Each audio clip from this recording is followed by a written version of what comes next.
Live drums. They're a pain in the ass in every which way, but they're also fun to do. And I'm going to show you how I mix and master live drums in a mix. This mix right here is actually not mine. This is not my project. This is from Nail the Mix. It's Tala Overconfidence. Okay? I do not own this music whatsoever. It's just they had live drums, and that's what I used. So, this is what I used to practice how to mix live drums. And I think it sounds fucking solid, so I'm going to show you how I did it. The whole point and the whole process and the mindset behind doing this was to get it just to fit in the mix no matter what. I wasn't really trying to go, I want my mix to be raw as possible. I'm trying to make sure that everything is blah blah. You know what I'm saying? I'm just like, okay, what can I do to make this fit in the mix? That's the whole goal. As you can see, I got a bunch of fucking triggers here. Okay, so this is what it sounds like now with the mix. And then the drums by themselves. I'm going to play the chorus here and show you what is up.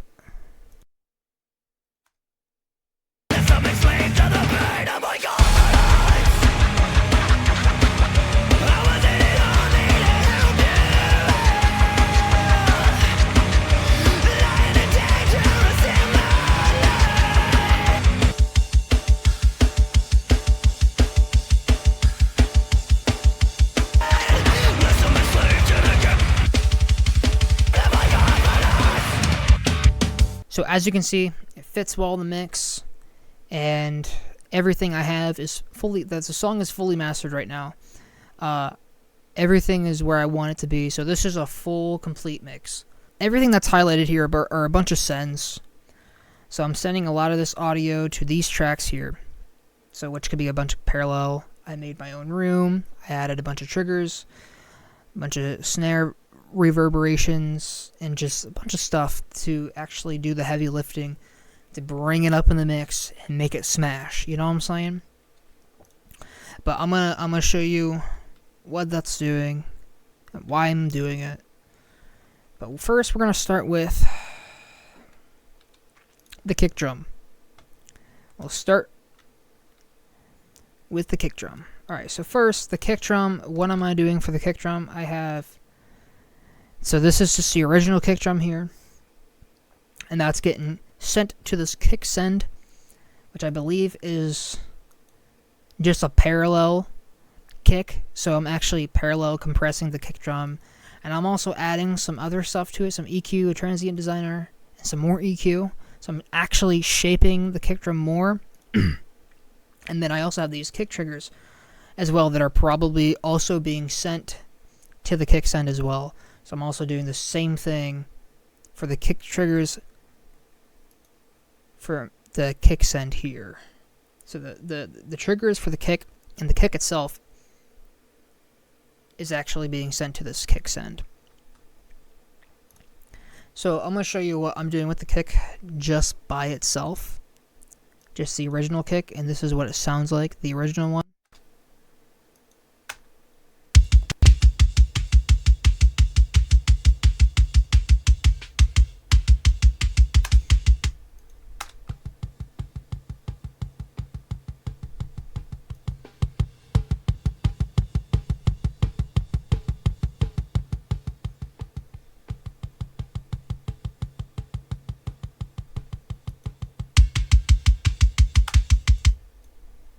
So as you can tell, there's a huge difference there between the actual like kick drum without the processing and then adding all the processing.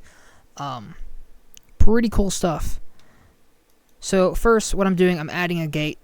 This way, the whole goal is not to try to get all the bleed out.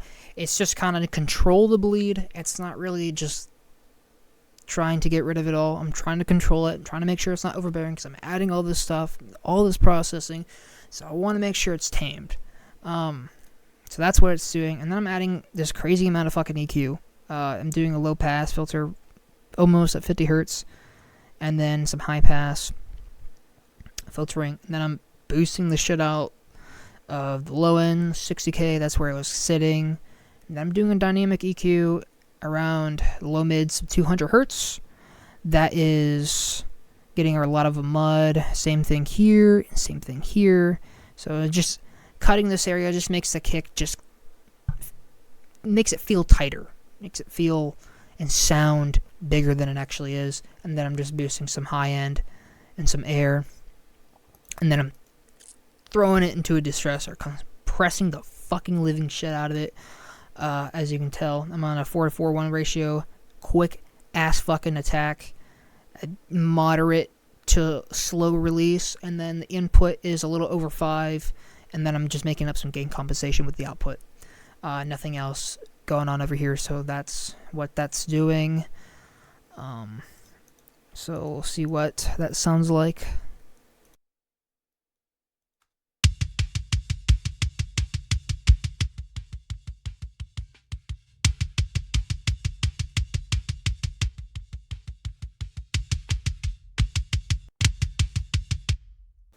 As you can tell, it's doing a lot. It's really bringing up that kick up. And then I'm using this SSQ, which is basically a ripoff of the SSL EQ. Who gives a shit?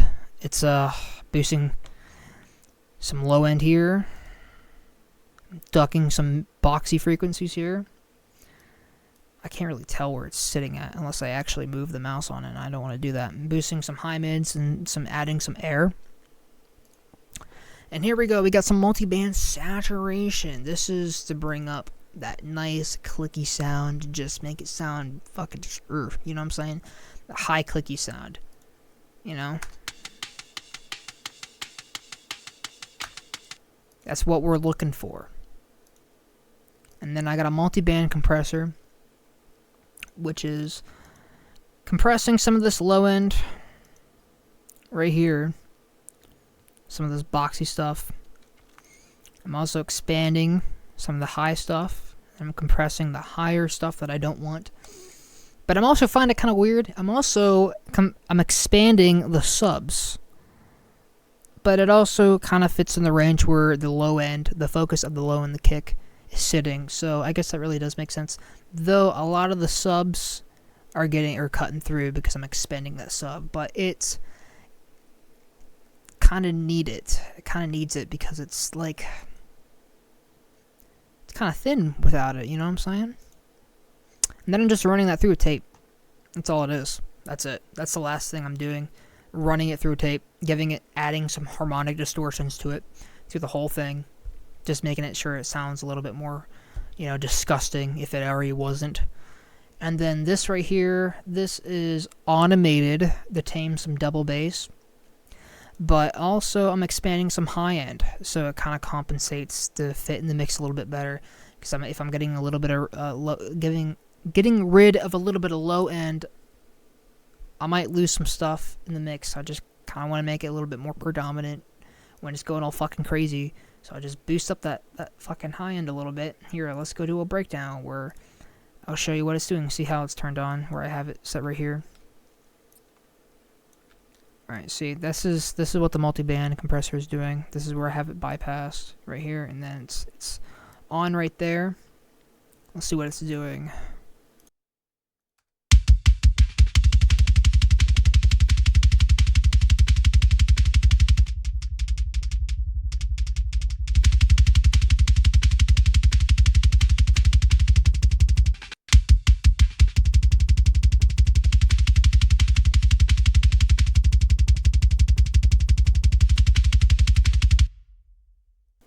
See, when I was muting that the high end boost that I had there, it's just kind of like the kick just kind of like flubs out, you know what I'm saying? So adding that really helps. So that's just the regular kick by itself, and then that gets sent to the kick send, which is, I also showed you those, doing some parallel compression, and then shaping that tone. Like, there's a transient designer on here, there's this EQ on here, and then I'm just taming some boxy stuff, and then there's some high end I didn't like here. I was just doing a dynamic EQ here. Alright, now let's go into kick triggers. Let's see what we're doing with kick triggers. What I'm doing with the kick trigger, it's just a send. So I'm sending the original audio off of this one right here, which basically how you do sends is that you take a kick drum, right? You click this button here, and then you can see I have a lot of sends. But then you just click add new send, and then I want this to go to the snare trigger, right? So I look for snare trigger, kick trigger send. I click on that, and that's where that goes to. I click on that, and then this will start to receive that audio, and I should start getting some stuff off of here, which sounds just like this. So that's just that's the triggers, which these are just stock triggers. I could make my own triggers by going into this trigger instrument editor, and then I can take one of these. I can take the audio file, like I can go in here, zoom in on the kick drum. I don't know, this is really tight. Hold on, make some room real quick. Okay, so you see the kick here. I could take this, and then I can export it, just the one kick drum, export it, and do like multiple of them. And I can take this, and I can bring them up, drop them in here, and then save it as a TCI. Then I would go into my browser, and I would click on, let's say, my samples. I have a couple of my samples, and I would go to kick. I have them in my snare samples because I have a snare sample that's just like that, and I would call it whatever. This calls my IR sample. Okay. And then it would look just like this. You drag it and drop it into here. But I wasn't going to do all that, so I just used stock. These are just stock trigger stuff. And the reason why I say this is that if you don't want triggers, like if you don't want like the stock triggers, I don't want my kick drum to sound like somebody else's. Well, I can totally understand that. But if you don't want to do that, you can do what I just told you there. You can drop that and make your own kick samples. And what the fuck is going on? You can make your own kick samples without having to sacrifice your own quality. It's just how you just go about things. There's nothing wrong with triggers, especially like, for example, if there's a really fast double kick part. Triggers are fucking amazing for that because they cut through the mix better. And just in general, like using and adding sends, stuff like this, just in metal mixes just makes it more predominant, and it helps. It helps. It really does. But yeah, these are just stock because that's just what I went with. They're two different ones, kick 17 and kick 16. One's a little bit more lower and one's a little bit more higher.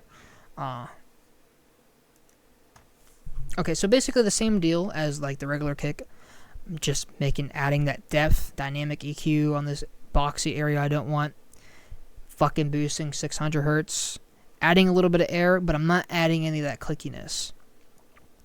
But I am getting rid of some of this stuff. I thought that was really, really annoying. I didn't want it. And then I'm adding some saturation, multi-band saturation. And that's how I actually... So yeah, instead of actually, that's what I'm using that for. I'm actually using the saturation as an EQ. That's why I didn't really boost anything here. Usually I boost around 25k. This is 17k. So it's like in the mid-range where I want it to be. I'm just driving the shit out of it. No, actually no. 22%. I'm not driving the shit out of it, but adding that clickiness from the saturation. So it's kind of like an EQ.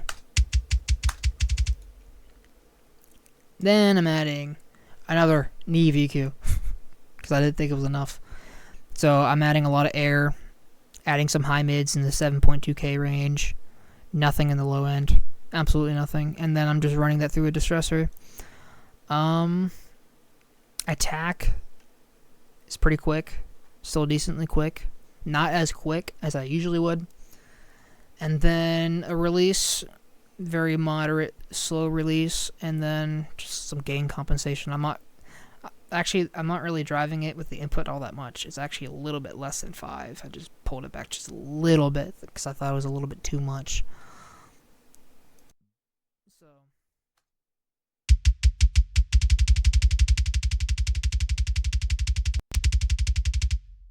So it sounds like I'm kind of like pushing it back a little bit, yeah. So that's the kick. That's what the kick is doing. This is what all the kick stuff sounds like.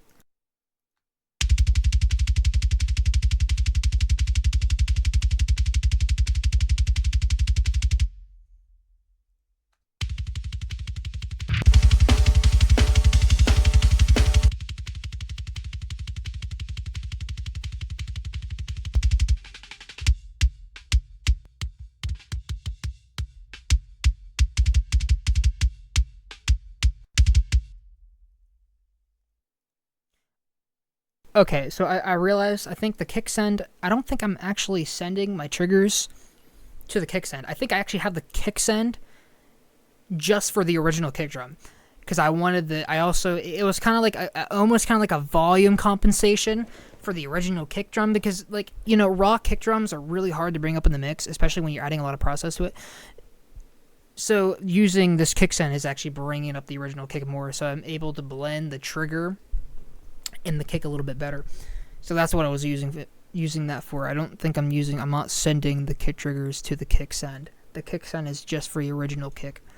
I was just listening to it. I'm like, that sounds a lot like the original kick. I'm not hearing any triggers in there. So I don't think I'm using any triggers for the original kick drum. I think I'm also doing the same thing for the snare. So talking about snares, I think that's all for the kick drums. We're going to talk about the snare. Snare top, snare bottom. And I also got a lot of stuff. Snare triggers going on here. I got a snare send, which is just a volume compensation because I got literally nothing on here. I think it's just to bring the original top and bottom snare up, because sometimes it can be too much for the triggers. So I just gotta like kind of compensate for the original and the trigger. Okay, so we got snare bottom, snare top. Let's see what those sound like.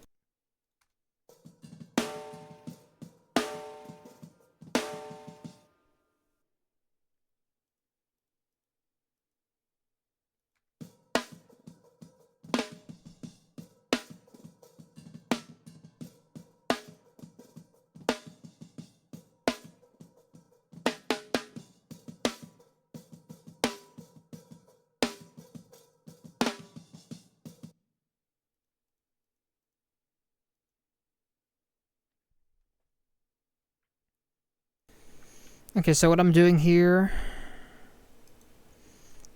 for my snare top is quite a bit.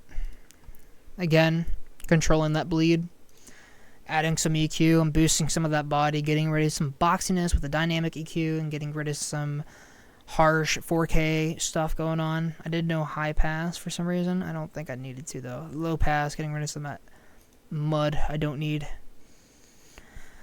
I'm boosting the shit out of the high end.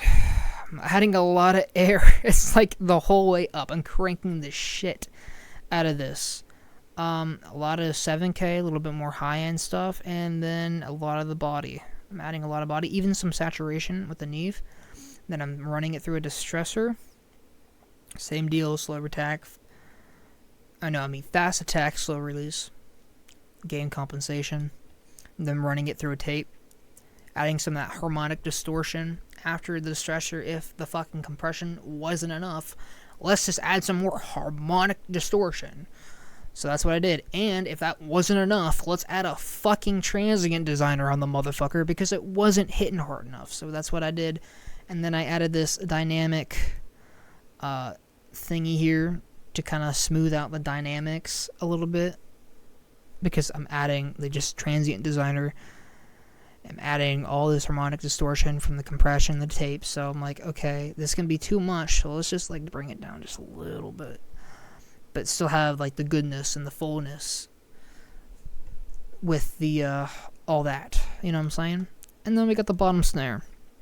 Not a whole lot going on. Same thing, controlling the bleed. And we got some EQ, a lot of dynamic stuff going on with the EQ, bringing up a little bit of that body, bringing out some boxy shit I don't want, bringing out that 4K harshness. And this is where I'm bringing out that nice chain sound at the bottom, bringing up some 32K, bringing up some of that high-end air and some fucking Saturn, just doing the whole goddamn thing, because I ain't got time to do some multiband. It doesn't need it. I don't need no multi-band shit. Alright, so that's the snare by itself. That snare is getting sent to this snare send. There's nothing on it, it's just a volume compensation. Which means I'm just bringing up the original snare by itself. And so here is the snare trigger send. I got one stock chili snare. And then these two are the same, but they're mine. These are my samples that I did with my snare, because it had that ringy sound to it, but it didn't have the body, so I added a chili snare that still has that ring to it, but it's got that nice fucking body to it. This one doesn't really have body, it just has like a nice ring and snap to it. So I'm like, okay, these two would fit. So I'm adding some EQ, some dynamic EQ, same area, boxy shit, fucking high 4K range, harshness, and then I got this body that I'm boosting. And then I'm pretty sure I'm doing the same thing, just boosting it up a little bit more with fucking SSL fucking EQ. And then you got, you know, more body. I don't think I'm doing anything here. And then I'm adding some air. So I'm adding some air, adding some body. What the fuck? Okay. This, I believe, is for the ring. This is for the ring of the snare. I'm actually bringing up that in the snare. I'm also just removing some stuff. But I find it weird that my dynamic EQ is down here. So I think maybe I was boosting the EQ, but it was too much. Like it was poking out too much. So I wanted the goodness of having it that boosted in that area with these two, but also bringing it down so it wasn't overbearing. And then I'm running it through a distressor. 6:1 ratio. So I'm smashing the shit out of it. Holy fuck. That's a fucking long ass release, dude. Have fun. It's cranked. The output is cranked the whole fucking way. So it's going somewhere. And then I'm running that through some Saturn. Multi-band compressor. All of it's getting saturated. And then I'm running it through this. This is a free compressor. It's compressing the whole thing. So it's just a compressor and it's just making it up. You can either do a fast, slow, or auto compress. It's nothing crazy. And then bringing up some mid-range in the snare. I think I wanted more crack in the snare. I think that's what it's doing.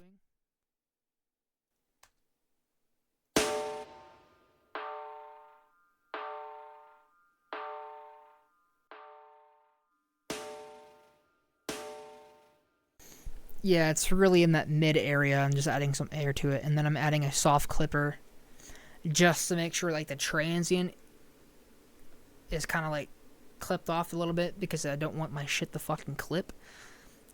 Make sure that I can bring the snare up a little bit without fucking making it sound like shit. And then I got some more. And then I got some room triggers for the snare. These are really quiet.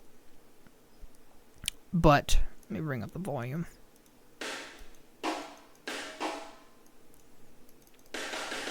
So as you can see, these are just rooms. I have just like an EQ on it, just removing some mud and adding some compression just to glue it a little bit. I'm not doing anything crazy with the snare sends. Or I mean the trigger rooms. That's what I meant to say. I have two different trigger rooms right here. This one is the chili stock trigger, and then this is mine. This one's a little bit more. I put my own reverb on it to make it sound like a room. And then the same idea. Added a little bit of Saturn. Added a little bit of more saturation to kind of compensate for the fake ass room. I just figured it sounded better if I just drove it with some saturation. Now this one is only for a certain part of the song. There's like a very soft section. It's right here. It's a soft section of the song. Let me show you what it sounds like.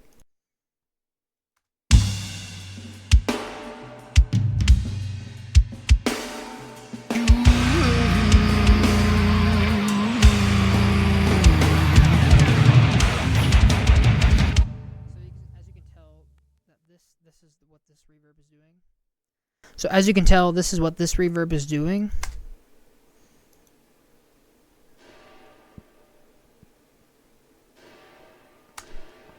I know it's very quiet.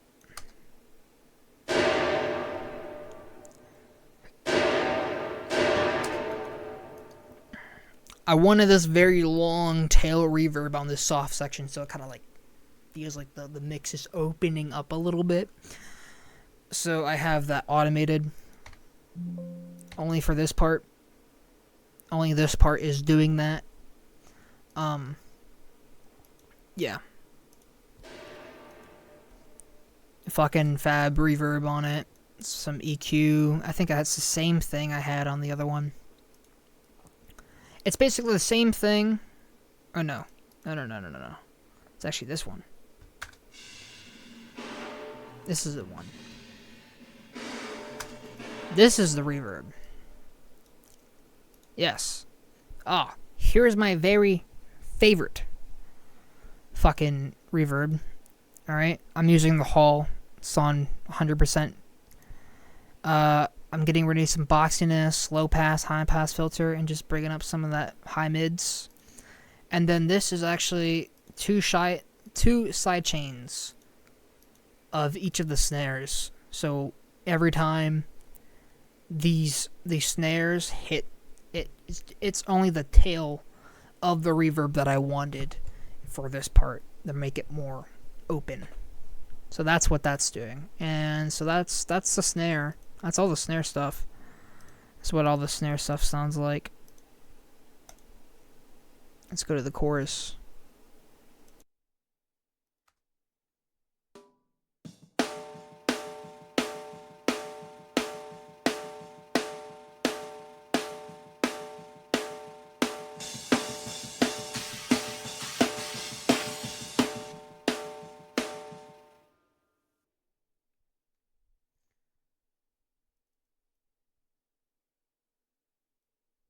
Yep, so that's the that's all the snares. That's what the snare is doing. Nothing crazy. Now let's show you the toms. Just get the boring stuff out of the way. I don't know why. I just hate mixing toms. Especially these ones. I don't like the sound of these toms. They're fucking horrible. I don't know why. I don't like them. I really don't. This is what they sound like, though.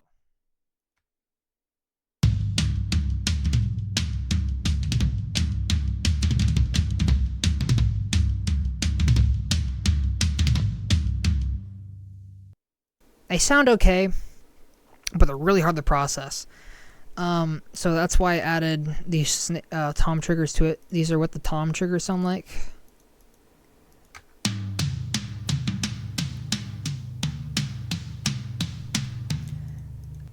I basically just added the tom triggers for that nice snappy stuff. I just figured it was just better in the mix that way.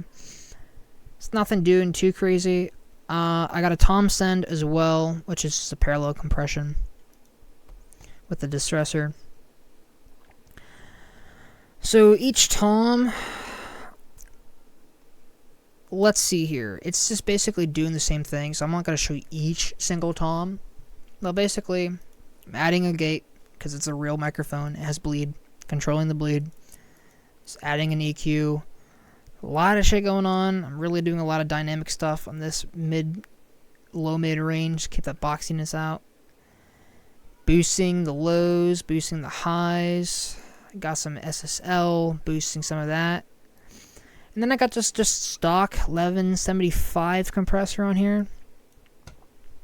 I was tired of using like a distressor, so I'm like, you know, I'm gonna use 1175 on this bitch. Why not? I don't mind the compressor, it sounds good. And then I got an EVQ on it, so I'm just boosting it again. Nothing crazy. Adding some high end and some lows at 110 hertz. That's about it. And then each tom is kind of different, and like with the EQ, because the lower the tom gets, the more like low end I have to control, and the more high end I have to compensate. Nothing too crazy. I already showed you the tom send. It's just just compressing, parallel compress the toms. This EQ is just some low pass and just dynamic EQ because it was too much on the low end. And then these toms, basically same idea. I don't have to do anything with the bleed. It's metal tom 1 to 4. Because this was the only trigger that actually had like 4 toms total. So I'm like, okay, I'll just use this then. I'm running it through saturation first. Like I said, I wanted that clanky, clicky stuff in the tom. Like that attack stuff that you have. See, I'm not really trying to boost anything in the low end. Just like mid, a little bit of highs. And then I'm adding some compression. I'm adding a transient designer. So the main stuff that I'm doing with my toms here is making sure that the high end in the tom is more predominant than the low end, because these toms are more low end than high end. So I'm really making sure I want that nice high end in the tom. As you can see, this is where my high end is coming from. That's why I'm not really doing a whole lot in the high end here. I am boosting a little bit of the mids because I felt like it needed it here. So basically the same thing for each one. Let's see, Saturn. It's like the same thing.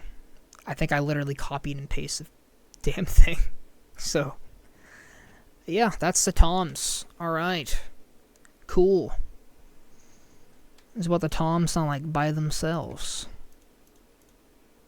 Everything with the toms.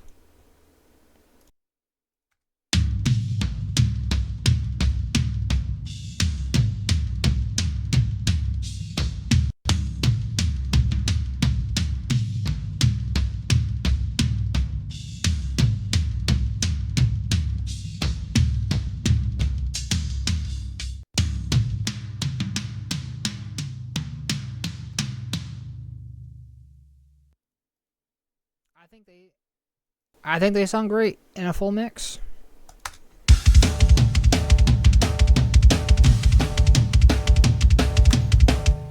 I'm not really worried about it because of the overheads too, and the room that I have on here, which I'm going straight to right next, is the overheads. Overheads, here is the overheads and what I'm doing for the overheads. I don't think you really care about what you think the overheads sound like, but I'm going to show you anyways.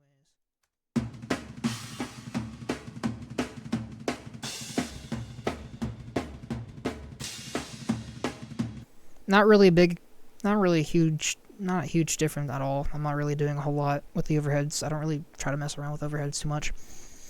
But yeah, I'm boosting some body from the snare, getting rid of some harsh frequencies, low pass, high pass filter, getting rid of the low end I don't need. Yeah.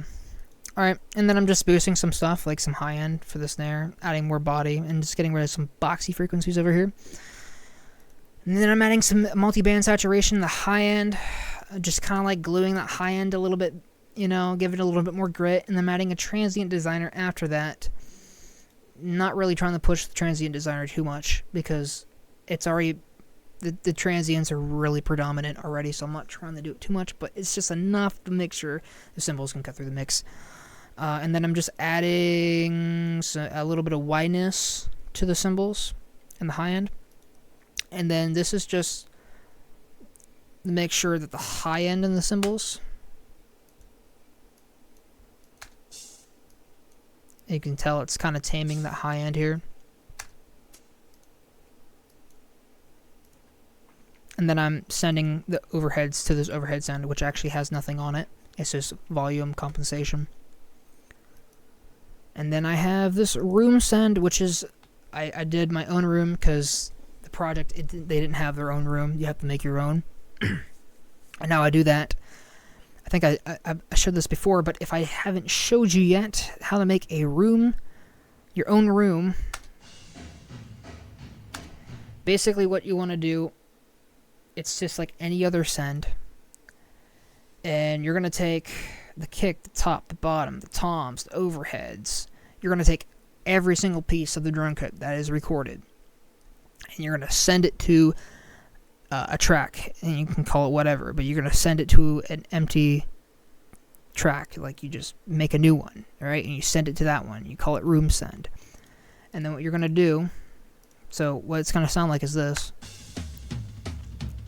It's just going to sound like the drums, right?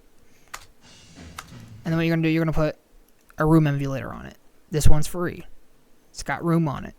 Put it on there. Bam, you got a room. And then you put some fucking EQ on it. You know, get rid of some harsh frequencies that you don't need. And there you go. That's the room. That's all it is. It's just the room. I'm not doing anything to the room. I'm not even adding any saturation to it.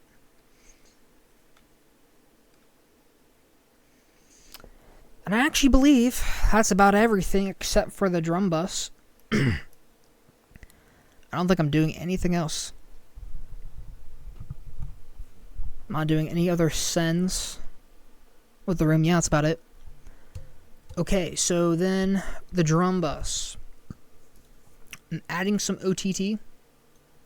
It's multiband compression, and then I'm adding another multiband compression if it wasn't already enough.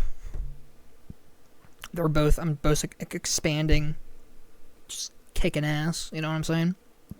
And then I'm running that through a tape, adding more harmonic distortion. And then I'm adding some impact, another multiband. I think it's like a multiband EQ. I really don't know what this is actually doing. Not 100%. No, I didn't want to. What the fuck? I don't know. I just put mix bus transient. I thought it sounded good. That's all I know about it. It's like the only thing I really don't know what the fuck it's doing. And then I use this drum master rebalance, and it just made things sound so much cooler. I think it's doing like a 4 dB boost. It's doing something, and then I'm adding a transient designer at the end of this, and that is the whole processing chain of the live drum kit. So a lot of the carrying is all the sends and the parallel stuff, all the parallel compression that I'm doing. It's a lot of, some of it's kind of the triggers, and there's a lot of volume automation on the drum kit itself, like with the snare.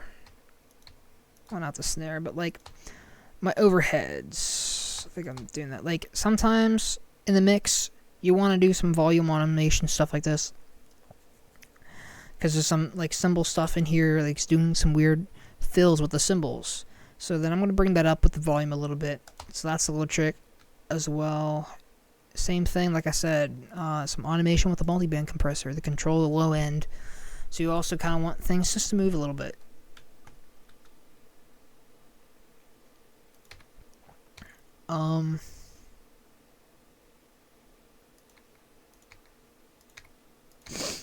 Yeah, there's just a lot of options, but that's how I mix the drums completely. And I already showed you what they sound like. They sound fucking awesome, right?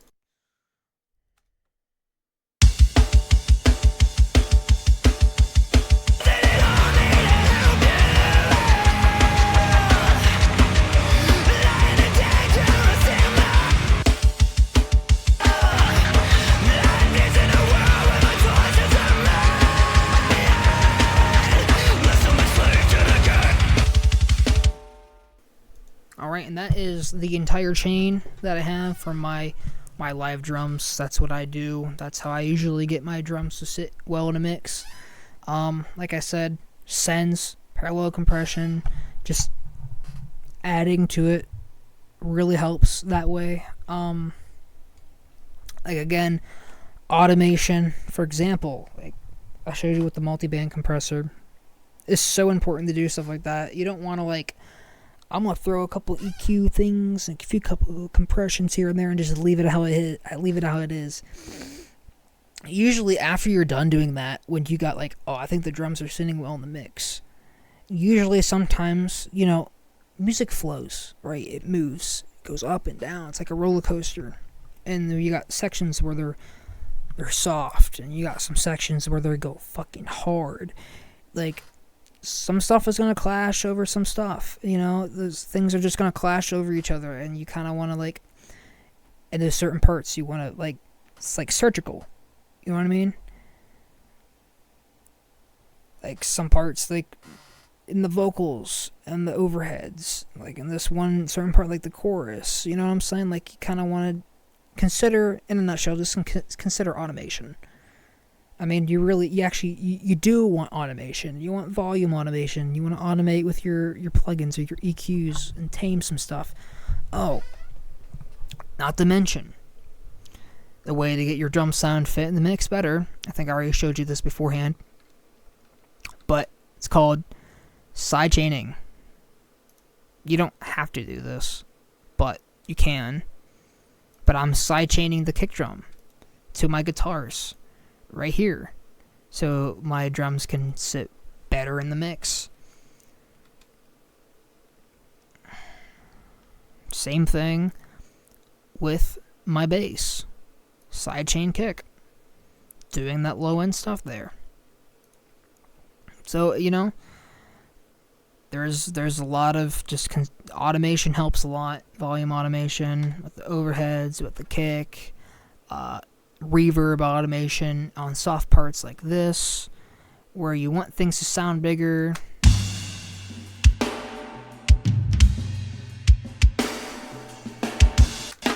So you see, like, I'm gonna here's a breakdown where the kick is just a little bit more dry. It's a little bit more forward and pushed, but wait till it gets to the soft section, and everything kind of opens up with the reverb.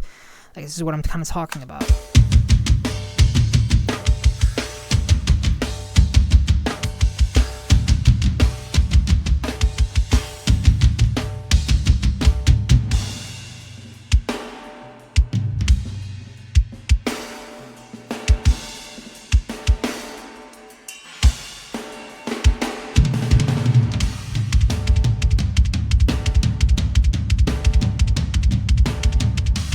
Now it's going to start to close back in and get it more drive and focused.